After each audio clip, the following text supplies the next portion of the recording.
31. Se eu não me engano, o Frei Bené já está conosco, né? Boa noite, Frei. Então vamos lá, vamos fazer a nossa abertura. Muito bem, boa noite, Frei. Estamos em oração agora. Sim, boa noite a todos. Boa noite, seja bem-vindo. Obrigado. Então vamos lá, pegaram aí o Evangelho de São Marcos, podemos fazer a leitura?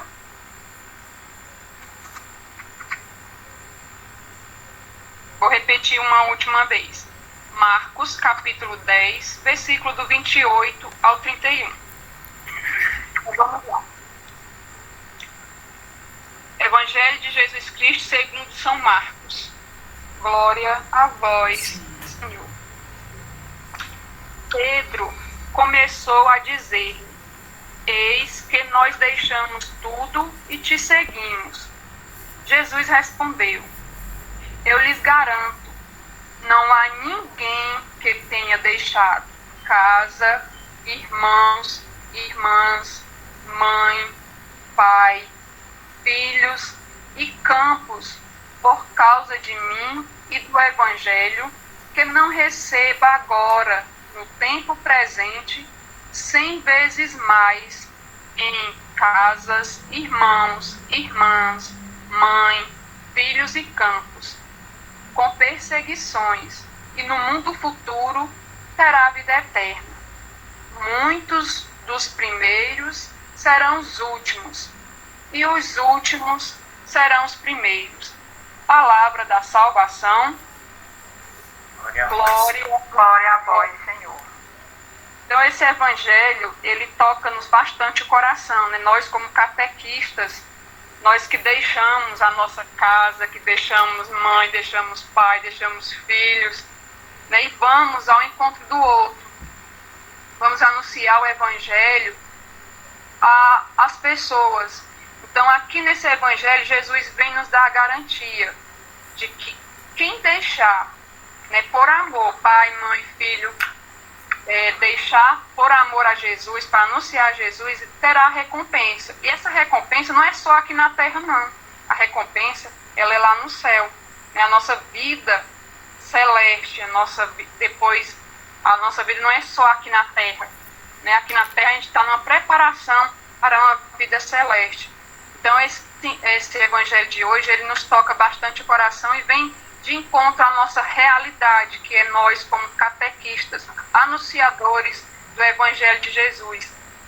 Nessa catequese de iniciação à vida cristã, que nós participamos e nós levamos as crianças, né, as famílias, e isso é muito importante, e não é para a nossa glória, não, mas sim para a glória de Deus. Que tudo que nós façamos não seja para engrandecimento nosso, mas sim para o engrandecimento do nome de Jesus. Tá certo? Então esse evangelho, particularmente eu gosto muito dessa passagem do evangelho, né?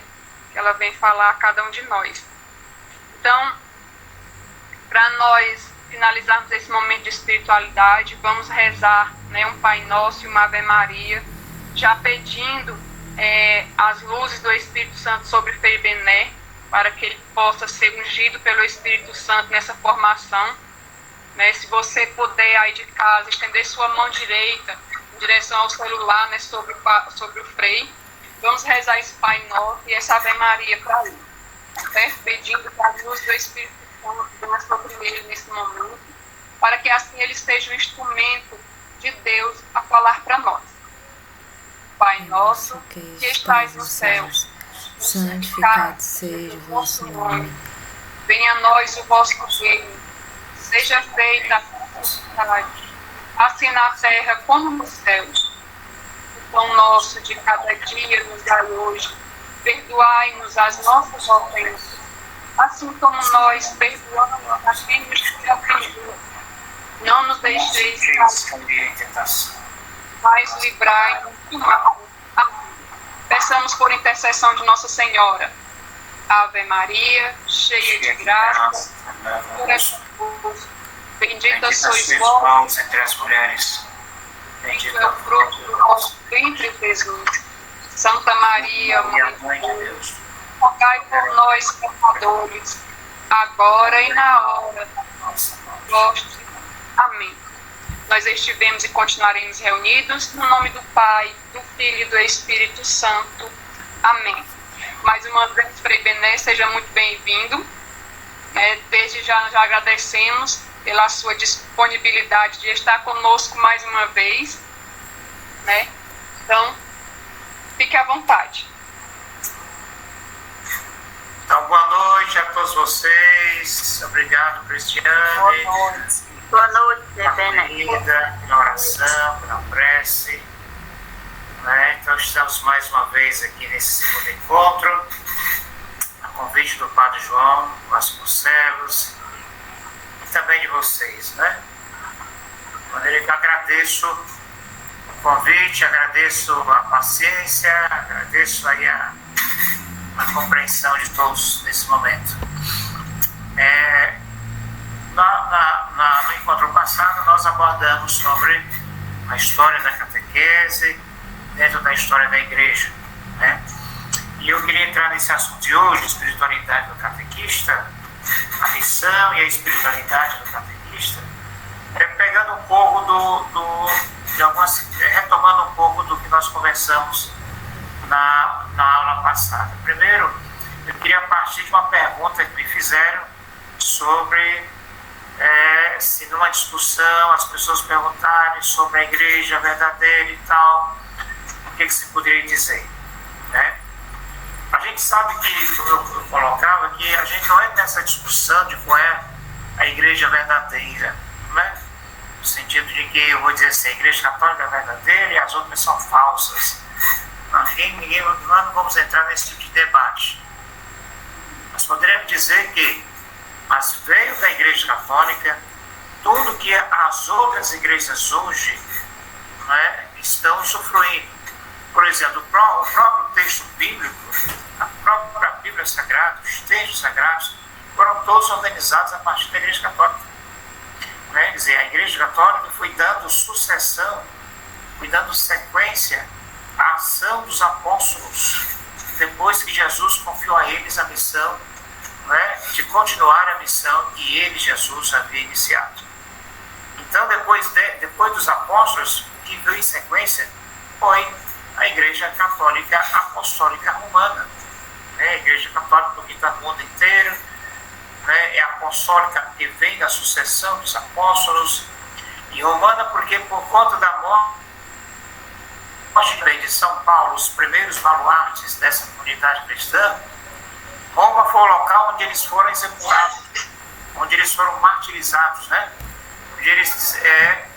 onde eles entregaram a sua vida realmente a Deus, até a morte, De maneira que, por isso que é a Igreja Católica Romana, por conta disso, E porque também era o centro do Império Romano, e foi onde no Império Romano, ali no centro, no miolo, no coração, do poder central do Império, é que os apóstolos deram a sua vida pela causa do reino de Deus. Então, só isso a gente pode dizer que a igreja, portanto, segue a tradição apostólica, a tradição dos apóstolos. Se a gente for dizer assim, a igreja católica é verdadeira, poderíamos dizer com base nisso. Mas não vamos entrar no debate de quem é verdadeiro e quem é falso, mas senão de quem é mais antigo, quem vem da tradição dos apóstolos, é a igreja católica, Até a Bíblia Sagrada, por exemplo, foi organizada pela igreja, Todo o cânon bíblico foi organizado pela igreja, pelos estudiosos, pelos pais da igreja no passado, Inclusive, até mesmo a divisão da Bíblia em capítulos e versículos foi feita por clérigos católicos, estudiosos católicos, que dividiram a Bíblia em capítulos e depois em versículos, Um foi no século XIII, que foi a divisão dos capítulos da Bíblia, que começou no século XIII, E depois foi que veio a divisão dos capítulos em versículos, que já foi lá no século XVI. Depois a Reforma Protestante, iniciada pelo Lutero, quando ele resolveu dizer que a Bíblia que ele seguia é a Bíblia que os evangélicos seguem hoje, Já aquela Bíblia que ele pegou, já foi com a divisão dos capítulos e versículos que vieram, né, dos estudiosos católicos também.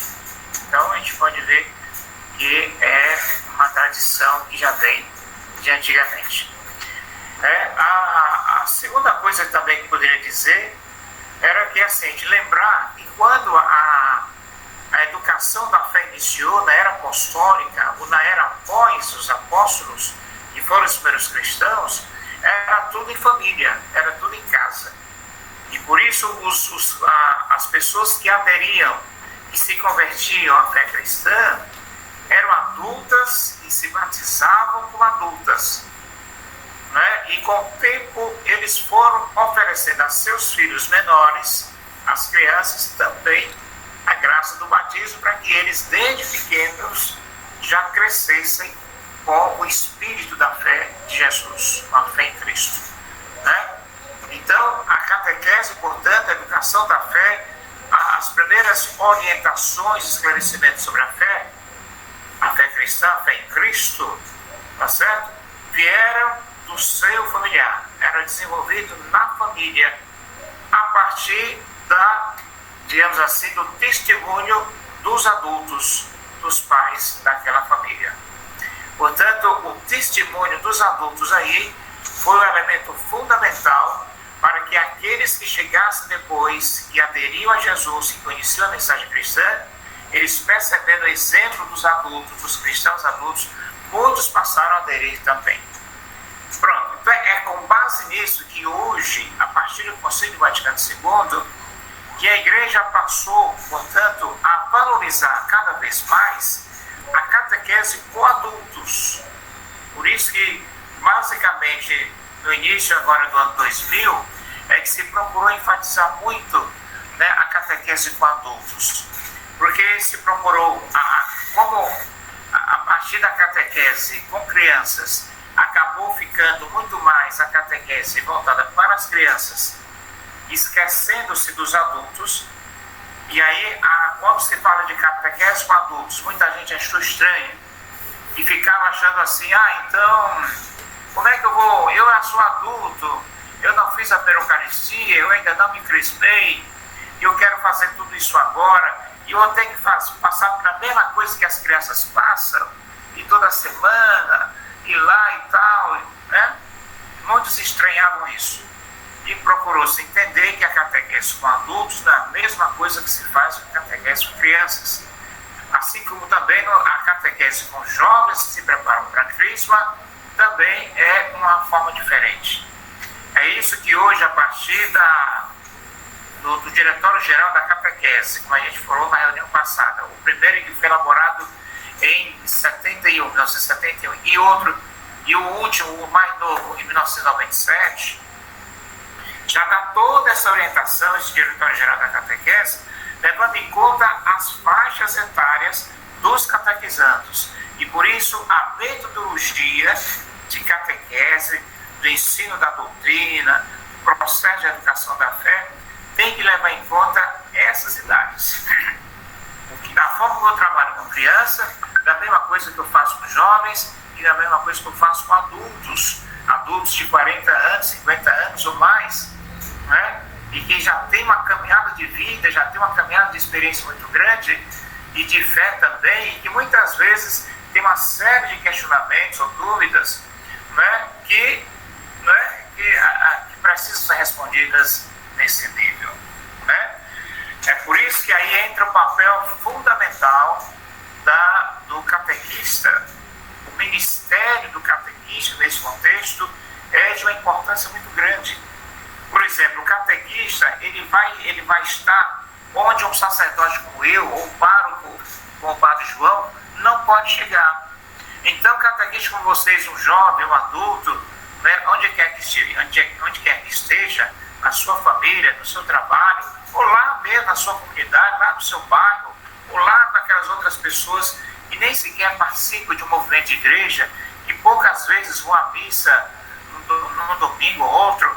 Então, o catequista, uma vez preparado e uma vez, fortalecido na sua fé por sua espiritualidade, né, ele ali poderá dar a sua palavra poderá mostrar o seu testemunho, poderá dizer como para ele é fundamental a fé em Jesus Cristo e fazer parte de uma comunidade eclesial como a nossa igreja.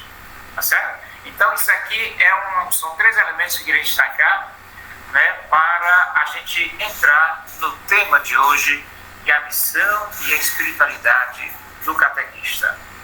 E dentro da espiritualidade, dentro da missão do catequista, só para terminar aqui, antes de a gente entrar no assunto, vocês sabem, já devem ter ouvido falar, né, que o Papa Francisco, no dia 11 de maio, né, ele publicou um documento chamado Motu Proprio, em que ele destaca a missão do catequista como um ministério da igreja. Né? É um ministério, né? É um serviço, é uma ação importante como outros ministérios que nós temos na igreja.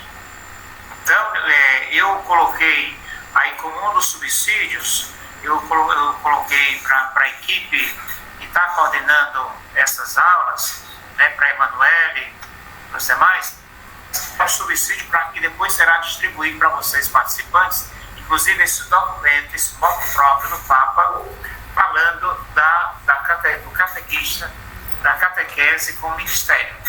O ministério do catequista. Né? Vocês puderem ler esse documento, é muito importante que todo catequista conheça, lançado neste mês, dia 11 de maio, pelo Papa Francisco. Assim como também eu coloquei lá outro subsídio que vocês poderão ver, né, um texto que tem lá da CNBB, tem outro texto de um outro autor, e tem lá um exemplo de um livro que fala da espiritualidade do catequista, e vocês poderão encontrar outros para, digamos, aprofundar o seu estudo, o seu conhecimento, a sua visão, mas principalmente para fortalecer a sua espiritualidade como cristão, como cristã, como catequista, certo? Muito bem, feito essa introdução, feito essas primeiras palavras, colocadas nessas primeiras palavras, vamos entrar no tema da espiritualidade do catequista. Pode colocar aí o primeiro slide. Aí vem a primeira pergunta, uma pergunta inicial para alimentar a nossa conversa aqui. O que é espiritualidade? É uma questão, é um tema que a gente precisa aprofundar bem. Porque muitos entendem espiritualidade como digamos, a minha vivência religiosa de fé. Ou seja, é eu participar das celebrações, é eu estar em dia com os sacramentos, eu participar dos momentos de oração, de adoração. Então, isso eu estou sendo espiritual porque eu participo fortemente desses momentos, né? Por eu estar sempre participando das missas, dos momentos celebrativos, dos momentos de fé. Então, eu estou vivendo a minha espiritualidade, eu estou sendo uma pessoa espiritual. Muitos entendem, fulano ali, olha, Cristiano, Emanuele, ou fulano ali, eles são pessoas muito espirituais, de muita espiritualidade, porque são catequistas, porque estão na missa, porque são muito católicos, então são muito espirituais, são pessoas espiritualizadas. Alguém até tem gente que diz assim. Mas na verdade a espiritualidade está para além disso, né? Primeiro, a palavra espiritualidade vem de espírito. E na Bíblia a palavra espírito significa sopro, ar, vento, né? E tudo isso aí são sinais de vida. Não sei se vocês lembram que lá no livro do Gênesis, uma das narrações, vocês devem ter visto que o livro do Gênesis ele conta duas histórias, apresenta duas narrações da criação do mundo e do homem, do ser humano. Na segunda narrativa, que já é a partir do segundo capítulo, né, Deus criou, são duas narrações. A primeira narrativa está no primeiro capítulo, em que Deus cria o mundo primeiro e depois ele cria o homem e a mulher. No segundo capítulo, a segunda narrativa, tá certo? Ele começa criando o homem primeiro e depois é que vem os outros pontos da natureza, da vida. Quando ele vai criar o homem, ele cria um boneco de barro. Ele cria um boneco de barro e aí ele dá um sopro. Ele sopra sobre o boneco e o boneco ganha vida. Então esse sopro aí é o ar, o vento, né, que dá vida ao ser humano. Por isso que hoje, quando a gente fala assim, nós precisamos do ar, né? Se a gente está com o nariz, por exemplo, e não respira, pronto, a gente só falta morrer. Porque o ar é que indica vida. Tirou o ar, não tem mais vida. Tanto que quando se vai verificar num corpo caído no chão, se está vivo ou morto, você vai ver se respira, se está respirando, se vê sinais de respiração. Né? Então, para dizer que espírito é vida, é o ar, é o ruar, como se diz no hebraico antigo. Né? Espírito significa o ar, o sopro vital, a energia vital. Né? É aquilo que dá vida. Portanto, vida aí é tudo que nós temos, é tudo aquilo que nos torna vivos, é tudo aquilo que nos torna pessoas ou as coisas em movimento. A planta, ela tem vida, portanto ela tem algo nela que a torna viva, há uma energia vital ali presente, assim os animais e assim outros seres da natureza. Tudo é vida, portanto tudo tem espírito, no sentido de que tem vida e tem energia vital, né? Tem energia de vida, certo? Então, quando uma pessoa, por exemplo, às vezes a palavra espírito acabou passando, entendido no latim espírito, ou no final, né? E depois acabou tirando a palavra ânimo, né? Uma pessoa que tem vida é a pessoa que tem ânimo, é uma pessoa que é animada, né? Daí porque você diz assim, rapaz, aquele fulano ali, aquela catequista, quando chega lá nos catequistas dela, os catequizantes, quando chega lá no grupo dela, o pessoal fica animado, o pessoal fica vibrante. Então ela é a alma daquele grupo, daquela turma. Ou seja, ela que dá vida, né? Ela é a alma do grupo, dá vida, dá ânimo, dá animação. Aí você vai dizer para a pessoa assim, já para aquele fulano ali, ou então você vê um catequizando e diz assim, Ave Maria, aquela catequista ali, parece que não tem vida, tá desanimada, não tem ânimo, parece que não vive, não tem vida. Ou seja, parece que não tem espírito, parece que não tem vida, parece que não tem ânimo, parece que não tem alma. Não é? Então, de maneira que espiritualidade vem de espírito. Espírito é vida, e vida se expressa naquela energia, naquela vibração, naquele ânimo, que mostra que a pessoa tem alma, tem vida, tem motivação. Né? Então, a espiritualidade é tudo aquilo que tem vida. Agora, mas você pode dizer assim, mas espiritualidade cristã? Aí nós vamos dizer que espiritualidade cristã, né, é um modo de ter vida, de ter vibração, de ter animação, né, motivado pelo Espírito de Cristo, pelo Espírito de Deus. Espiritualidade cristã, aí eu estou especificando essa espiritualidade. Espiritualidade, de maneira geral, indica aquilo que tem vida, que tem sopro, que tem energia, que demonstra espírito de vida. Né? Agora, espiritualidade cristã, portanto, estou caracterizando um tipo de espiritualidade que é a espiritualidade cristã, ou seja, aquilo que me dá vida, e a vida que me dá é Cristo, é o Espírito de Cristo. Espiritualidade cristã é toda aquela vida movida, movimentada, animada, motivada pelo Espírito de Cristo.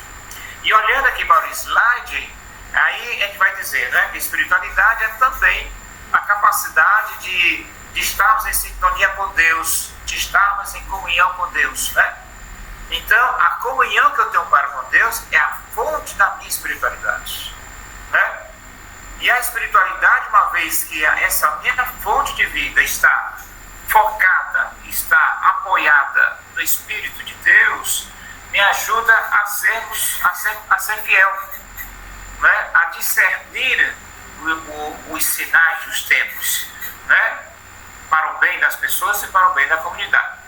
Quando a gente fala de sinais dos tempos aqui, essa palavra sinais dos tempos, essa expressão, é uma expressão criada pelo Vaticano II, pelo Concílio Vaticano II, num dos documentos chamado, né,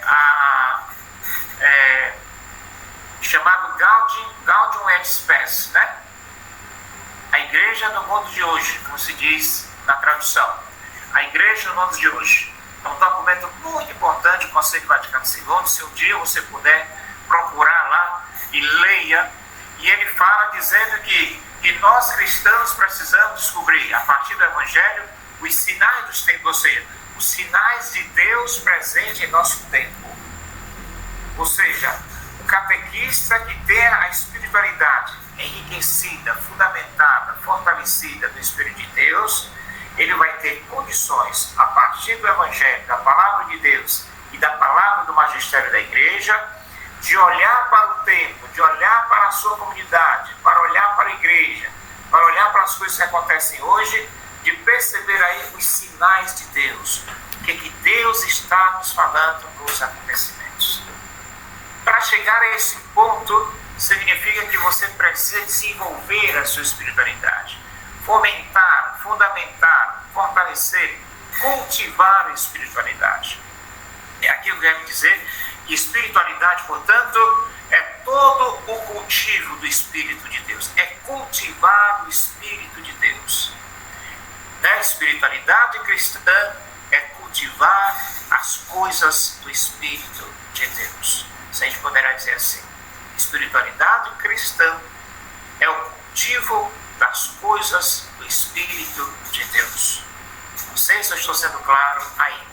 Espiritualidade, de maneira geral, é tudo aquilo que me dá vida, que me dá sopro de vida, que me dá energia, né? Espiritualidade cristã é todo esse espírito, toda essa energia que vem de Deus, que vem de Jesus e que me dá força e vida no meu dia a dia, para que eu possa vivenciar bem a minha missão de cristão que sou, de catequista, né, missionário na igreja, como alguém que tem um ministério na igreja. Eu sou ministro de catequese na igreja. Significa que eu tenho uma missão na igreja. E essa missão eu preciso vivenciá-la de maneira vibrante, de maneira forte, de maneira ativa. E é isso que me dá essa mística de ser cristão católico e de ser catequista na igreja. Olha, gente, sem isso, sem espiritualidade, sem essa mística, a gente só vai fazer as coisas por fazer. A gente só vai preparar a aula, se é que a gente fala assim de aula na catequese, porque eu me comprometi com isso, eu disse para a paróquia que eu ia, eu falei para a coordenadora da catequese da paróquia que eu ia assumir uma equipe, um grupo, então hoje eu estou assim, eu vou lá porque eu não quis estar, não, mas quer dizer, isso mostra que você está vazio de espiritualidade, você está com a espiritualidade vazia, não é? Você está sem o Espírito de Cristo presente, né?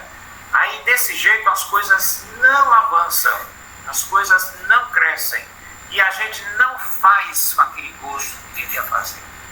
Então, é preciso fortalecer o nosso espírito no Espírito de Deus, fortalecer a nossa espiritualidade. E isso precisa ser cultivado. Agora vamos para o ponto seguinte. Pronto, aí nós vamos dizer, a igreja foi colocando que a espiritualidade do catequista, ele tem 8 aspectos, 8 pontos que mostram que o catequista, especificamente o ministro da catequese da igreja, o ministro que educa as pessoas na fé cristã, né, essa fé que o catequista precisa cultivar tem vários aspectos, né, tem vários traços, tem vários elementos que fazem com que o catequista ele tenha uma fé fundamentada nesses aspectos aqui. A fé do catequista, a espiritualidade catequética é uma espiritualidade trinitária, é uma espiritualidade bíblica, ela é eclesial, litúrgica, eucarística, mariana, vivencial, libertadora, é uma espiritualidade alegre, esperançosa. não é uma espiritualidade triste, né, assim, sem esperança, negativa. Não. É algo porque é fundamentado em Cristo. Em todos os meios, tudo isso aí para dizer que a fé do catequista é uma fé vivida na comunidade. Fé, vida e comunidade. É uma fé que é vivenciada na comunidade. É uma fé que se fundamenta, né, que se fortalece como indivíduo que eu sou, ou como indivíduo que você é, mas que ela é vivenciada na comunidade. Né? Não existe uma fé cristã vivida soltamente, separada de todo mundo. Não. Sou indivíduo e faço parte de um contexto, de uma comunidade. E essa minha fé, eu a vivencio, eu a fortaleço, eu a alimento na vida em comunidade também. Passemos. Pronto, aí a trinitária, a fé cristã, a fé católica, ou a espiritualidade do catequista é trinitária porque toda ela se fundamenta na Trindade, né? Pai, Filho e Espírito Santo. A Trindade Santa é que vamos celebrar próximo domingo, né? Próximo domingo a igreja toda celebra a festa da Santíssima Trindade. Então a nossa fé cristã como um todo e a nossa espiritualidade cristã, claro, está fundamentada na Trindade Santa, no Pai, no Filho e no Espírito Santo. Não tem para onde correr, não é? A nossa espiritualidade se fundamenta nesses três. E por isso é com base na Trindade Santa que se fundamenta a nossa vivência na comunidade cristã. Passemos ao ponto seguinte. Pronto. Quando a nossa espiritualidade se fundamenta na Trindade Santa, onde é que vamos fundamentar a nossa fé? Na Palavra de Deus, né? Na Bíblia Sagrada. Por isso o catequista é alguém que também conhece, está familiarizado com a Sagrada Escritura, está sempre lendo, está sempre estudando, está sempre procurando pesquisar, procurando entender melhor. Como foi agora, por exemplo, a oração para a abertura desse momento, já foi a partir de uma leitura bíblica do Evangelho. Então, o catequista, o ministro da educação da fé, é aquele que também apoia a sua fé, a sua espiritualidade, se alimenta a sua espiritualidade na palavra de Deus, na palavra daquele que se tornou carne entre nós, e que essa carne viva doada por nós tornou-se palavra, e essa palavra que nos fortalece e nos ilumina hoje também. Então, você não pode ser um catequista sem uma espiritualidade que se fundamente na palavra de Deus. Todo catequista precisa conhecer a palavra de Deus. É a partir da palavra de Deus que ele vai ministrar os encontros de catequese. É a partir da palavra de Deus. Não é a partir da sua palavra, nem a palavra do padre, nem na palavra do bispo, nem na palavra do papa, é na palavra de Deus. Palavra esta que o papa, o bispo e o seu pároco, né, estão também apoiados. A espiritualidade deles também se apoia e a missão de cada um deles também está fundamentada, está enraizada na palavra também. E a sua divinidade de catequista também está apoiada na palavra de Deus. E os seus catequizandos precisam também entender isso. Eles já vão crescendo na fé com esse apoio na palavra de Deus. Não existe catequese verdadeira e fundamentada, não existe catequese consistente sem a palavra de Deus. Não existe. A razão de ser da catequese é justamente a palavra de Deus. Então, não tem sentido um catequista que não conheça a Sagrada Escritura, que não leia a palavra de Deus, que não se aprofunde nos estudos bíblicos, que não busque conhecimento sobre isso, para que justamente ele se fortaleça na sua fé. Continuemos. A espiritualidade do catequista é uma espiritualidade eclesial, no sentido de que o catequista, por ser catequista, ele está em comunhão com toda a igreja. Não existe um catequista que desenvolve o seu trabalho de catequese, a sua missão de catequese, separado da igreja, separado das orientações da paróquia, né? Separado das orientações da diocese, separado das orientações da igreja como um todo. Não existe. Né? O catequista está situado dentro de uma comunidade de igreja, dentro de uma comunidade eclesial. Comunidade esta que vive o mistério da fé em Jesus Cristo. E esse mistério é compartilhado por toda uma comunidade.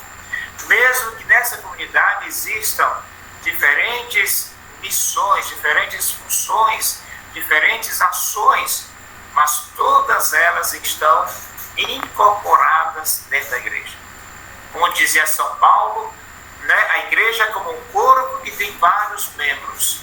E cada membro está ligado entre si nesse mesmo corpo. E cada membro tem uma função específica e importante neste corpo que é a igreja. Então, o catequista, portanto, ele alimenta a sua espiritualidade nas celebrações litúrgicas.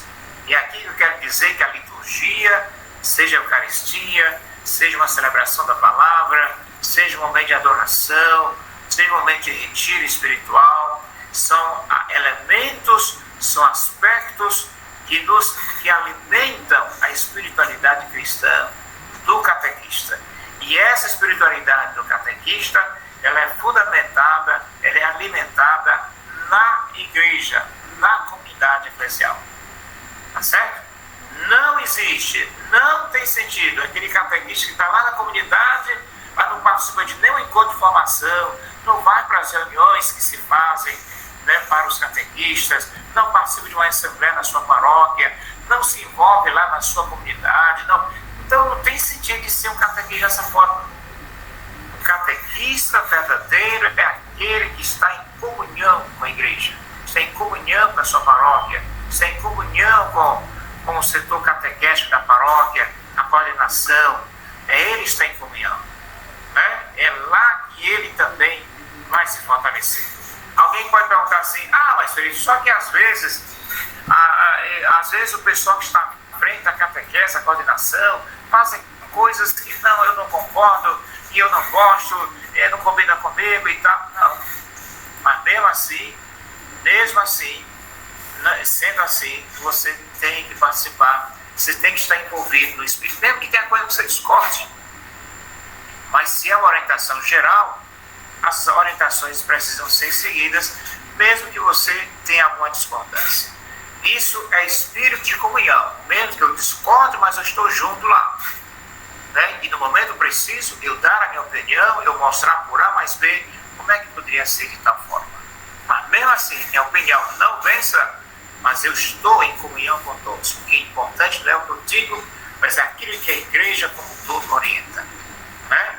Então, gente, o catequista de verdade é aquele que alimenta a sua espiritualidade na vida da comunidade, nas celebrações da liturgia, porque é isso que vai fortalecer o seu eu, o seu espírito, a sua alma, a sua vida. Passemos adiante. Próximo traço já está dentro do que eu falei antes, né? A espiritualidade do catequista alimenta da Eucaristia, do corpo, do sangue de Jesus, né? Além de se alimentar da palavra, também se alimenta da Eucaristia, se alimenta do pão consagrado, do vinho consagrado, né? Se alimenta do banquete eucarístico. Daí não se concebe um catequista que não participe da Eucaristia, que não participe dos momentos celebrativos, né? Então é fundamental para alimentar a sua espiritualidade. Continuemos. Próximo traço. A nossa espiritualidade catequética também se fundamenta na experiência do testemunho de Nossa Senhora de Maria, né? Como aquela que deu seu sim para Deus, como aquela que diante do anjo não mediu esforços, só quis saber como é que tudo ia acontecer, e uma vez que o anjo esclareceu para ela, ela disse, bom, faça-se em mim segundo a tua palavra. É aquela que deu o seu sim, aquela que deu o seu testemunho, e foi aquela que também, ouvindo os acontecimentos, guardava tudo no seu coração, né? Então, o olhar de Maria, a experiência de Nossa Senhora, o testemunho de fé da Mãe de Jesus, é que também vai fundamentar e fortalecer a espiritualidade do catequista. A espiritualidade do catequista é mariana, porque se apoia no testemunho de Maria, a Mãe de Jesus. Porque também se apoia na intercessão de Nossa Senhora. Porque também se apoia naquilo que ela representa para todos nós, cristãos e cristãs, na Igreja Católica. Continuemos. E, naturalmente, também a espiritualidade do catequista é uma espiritualidade vivencial. Voltemos. É uma espiritualidade vivencial. Ótimo, você avançou mais ainda, né? Isso. É uma espiritualidade vivencial, ou seja, é uma espiritualidade de testemunho. Tá certo, gente? É uma coisa fundamental aqui. A espiritualidade do catequista é a espiritualidade do testemunho vivencial. Não é só de palavras, não é só de discursos, não é só de ensinar, mas é também de vivenciar o que ensina. Certo? Adiante. Ela é libertadora no sentido de que todo o processo de educação da fé que nós desenvolvemos visa nos tornar mais livres em Cristo. Né? Visa também a que a comunidade cristã se liberte de tudo aquilo que a oprima, de tudo aquilo que escraviza, de tudo aquilo que faz com que ela fique presa a determinadas coisas e não faz com que ela viva plenamente a sua vida. Né? Veja bem, o testemunho do catequista na sua espiritualidade visa com que as pessoas possam lutar e, portanto, promover a vida. Aonde não existe vida, onde as pessoas estão acabrunhadas, onde as pessoas estão em crise de fé, onde as pessoas estão presas devido a grandes problemas sociais, né, dos problemas de falta de emprego ou falta de sentido da vida. Agora, esse momento da crise, da pandemia, que afeta todo mundo. Então, o catequista, com a sua espiritualidade fortalecida em Cristo, é aquele que, mediante o seu testemunho, mediante a sua palavra, é que poderá animar as pessoas em situações desanimadoras, em situações de injustiça sofridas, em situações de desemprego muito grande, em situações que as pessoas estão sem sentido, vivenciando a vida sem sentido, sem gosto, diante de uma crise que afeta a fé de muita gente. Né? Então o catequista tem uma palavra libertadora. Por quê? Porque é a palavra de Cristo que liberta. Né? A palavra de Jesus que nós transmitimos é uma palavra que liberta, que dá esperança, que anima. E é o ponto seguinte que a gente vai apresentar agora. Né? A espiritualidade do catequista é uma espiritualidade alegre, uma espiritualidade que gera esperança nela própria. O catequista de verdade é aquele que, uma vez fortalecida a sua espiritualidade, ele é uma pessoa de esperança. O catequista é uma pessoa de esperança e alegre. Veja bem, a alegria aqui não é ficar pulando de alegria, estar sorrindo para tudo a hora. Não, a alegria não é isso. É claro que quando você está alegre, você extravasa, vai ficar todo o tempo sorrindo, dando pulo de alegria, como se nada de grave estivesse acontecendo. Isso aí já é alienação. A pessoa que está alheia às coisas concretas da vida. Mas a alegria de que se fala aqui é uma alegria movida pela esperança em Deus. Né? Eu não sou uma pessoa, digamos assim, negativa. Eu não sou uma pessoa assim, pessimista. Ave Maria, esse negócio vai dar certo. Vamos fazer isso não, porque isso não vai acontecer. O pessoal não está nem aí não. Vamos fazer muita coisa não, o pessoal não está animado para isso não. Vamos fazer o máximo mesmo, vai ser. Não, isso aí não é coisa de catequista com espiritualidade fortalecida em Deus. Não. O catequista com espiritualidade forte mesmo em Deus é alguém que tem alegria, alguém que tem esperança. Mesmo nas situações, né, que gera total falta de esperança, mesmo situações difíceis. Olha, quando a gente está numa situação de bem, quando as coisas estão boas, é fácil eu me mostrar alegre, ser um cara positivo, ser uma pessoa de esperança. É fácil. Mas eu quero ver é numa situação complicada, em situações difíceis, em situações desafiadoras, eu manter a esperança aí, eu manter a fé aí, eu ser um cara vibrante de esperança. Esse é o desafio. A gente está muito bem quando tudo está bem, tá beleza. Mas manter a sua fé e a sua esperança em situações em que muita gente está desesperançada, esse é o grande desafio. É aí que entra a força do Espírito de Deus em nossa vida, para nos dar ânimo, para nos dar vida, para nos dar esperança. Tá certo? Um catequista de verdade, que cultiva a sua espiritualidade, que cultiva as coisas do Espírito de Deus, é alguém que mesmo diante das situações difíceis, ele se mantém firme na esperança. Ele tem a sua fé, a sua alegria em Deus, que vai ajudá-lo a ser um ministro, alguém que possa testemunhar de verdade a sua fé, né? Onde quer que ele esteja. Tá certo? E aí o ponto final são essas perguntas para você.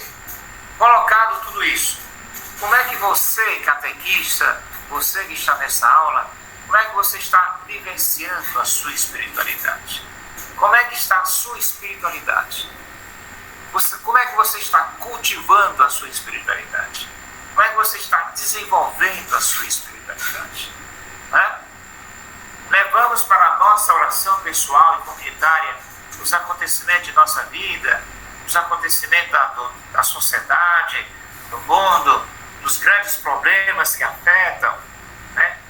Eu estava lembrando que uma vez alguém dizia assim, havia um desenho e a pessoa dizia assim, bom, eu vou entrar agora na capela e vou rezar, vou estar vou para o encontro com Deus. Então eu vou deixar aqui fora, aqui na porta, todos os meus problemas, todas as confusões do mundo, eu vou deixar todas aqui, não quero deixar tudo aqui fora, eu quero estar com Deus e pronto. Ora, isso é uma compreensão de que Deus não tem nada a ver com as coisas que a gente está enfrentando. Deus não tem nada a ver com os problemas do mundo. Deus não tem nada a ver com as questões que envolvem cloroquina ou não, que envolvem a pandemia ou não, que os políticos estão brigando, fazendo politicagem por conta das vacinas e tudo mais. Claro que a nossa oração tem que levar em conta isso. As celebrações que a gente faz tem que levar à vida. Por quê? Porque a minha fé está fundamentada, está vivida na comunidade. E na comunidade você enfrenta os problemas do mundo. Tudo que acontece no mundo acaba desembocando em nossa comunidade. A pandemia que está aí, o medo da gente pegar doença, ou a tristeza por a gente estar em um familiar doente, ou ter perdido um parente, um amigo, um catequista querido, né? Por conta dessa doença. Claro, isso mexe com todos nós. Como é que eu não vou levar isso para a oração? Né? Os problemas grandiosos no mundo hoje, como é que eu não vou levar para a oração? Né? Os problemas de pobreza, os problemas dos fracos, dos pobres, e tantas coisas que afetam todos nós. Então a nossa espiritualidade, a nossa fé, tem que levar em conta tudo isso. Então, diante disso eu pergunto, como é que você está vivenciando a sua espiritualidade? Como é que você está fortalecendo a sua espiritualidade? Como é que está a sua fé nesse contexto? Né? Veja bem, gente, todos esses traços colocados aí não significam que você, por exemplo, assim, que a gente vivenciando tudo isso, nos tornamos pessoas perfeitas. Não. É na nossa imperfeição que a gente vai vivenciando cada traço desse, cada elemento desse apresentado. Tá certo? E cada um desses a gente vai vivenciando no dia a dia. Ao mesmo tempo que eu preciso desenvolver bem o meu trabalho, a minha missão, eu preciso conhecer a palavra de Deus, preciso ler a palavra de Deus, eu preciso participar da Eucaristia, eu preciso ter oração pessoal, eu preciso participar de um retiro, eu preciso estar em comunhão com os outros catequistas, eu preciso estar em comunhão com a igreja. Tudo isso aí é que vai me tornar, que vai dar mais gosto, mais sentido e fortalecer meu espírito, a minha alma, a minha vida. E é dessa forma que eu vou fazer meus trabalhos de catequese, os meus encontros com os catequizandos, com mais vida, com mais ânimo, com mais gosto, com mais vibração. Eu vou estar com com mais ânimo para buscar soluções para algum problema que surgir, buscar mais meios de como eu posso animar melhor meus catequizandos, para que eles também cresçam na fé, para que eles sejam pessoas que, uma vez que fizeram a Eucaristia, uma vez que se crismarem, uma vez que fizeram o seu batismo, ou que participarem de matrimônio, eles participem sabendo o sentido maior da fé cristã. Né? Então a catequese não vai ser apenas doutrina, eu vou só ensinar a doutrina dos catequizandos, eu não vou ficar só na doutrina, dizer quais são os mandamentos, quais são os sacramentos, o que a igreja está falando, só ensinar a doutrina. Não, eu vou ensinar tudo isso, mas dentro de uma dinâmica, dentro de uma metodologia que leva os catequizandos a vivenciarem tudo isso. E eles vão se basear no meu testemunho, na maneira de eu ser, na maneira de eu vivenciar tudo isso. E para que eu possa mostrar, não só para ficar me mostrando, mas para que eu possa demonstrar que o que eles querem encontrar em mim, eu preciso fortalecer a minha espiritualidade. Fortalecer a minha espiritualidade significa dizer fortalecer a minha interioridade, meu interior. E o seu catequista que realmente não ser um catequista que é muito vazio. Pense numa pessoa que é vazia, uma pessoa que não tem ideias, uma pessoa que não tem projeto de vida, uma pessoa que não tem ação, uma pessoa que não tem, sabe, uma pessoa vazia. E às vezes encontramos catequistas assim. E se você não quer ser assim, então cultive mais ainda a sua espiritualidade, para que assim você possa dar testemunho, ser um catequista que ensina muito mais pelo testemunho do que pela palavra. Embora que palavra e testemunho são os dois pés que sustentam a nossa missão. Sem o testemunho, a gente fica manco. E sem a palavra, só o testemunho, não fica tão completo como poderia ser. Né? Embora que tenham pessoas que possam andar com uma perna só e andam muito bem, então que a nossa perna, se faltar, que falte a perna da palavra e fique a perna do testemunho. Porque esse testemunho vai dizer muito mais do que apenas palavras. Né? Bom, gente, eu termino aqui e deixo aberto para suas perguntas, questionamentos ou esclarecimentos.